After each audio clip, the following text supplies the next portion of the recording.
pediatrician listens to your baby's tiny chest and then tells you she has a heart murmur, it's easy to fear the worst. But oftentimes, the murmur is nothing to worry about and is what we pediatricians call innocent. A heart murmur is basically a whooshing sound you can hear between heartbeats. Instead of a lub-dub, we hear a lub-sh-dub. If your baby has been diagnosed with a murmur, remember these 3 points. It doesn't necessarily mean that anything is wrong with your baby's heart. About 80% of children have a heart murmur at some time during their childhood.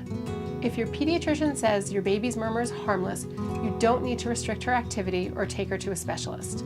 It will probably go away by the time she's a teenager.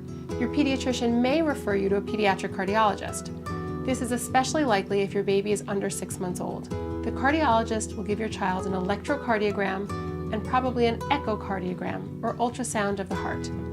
He will look for congenital heart defects such as a narrowed valve, reversed blood vessels, or a hole between the chambers of her heart. Most heart defects are not life-threatening. Even the most common structural problems like a hole in the heart go away on their own.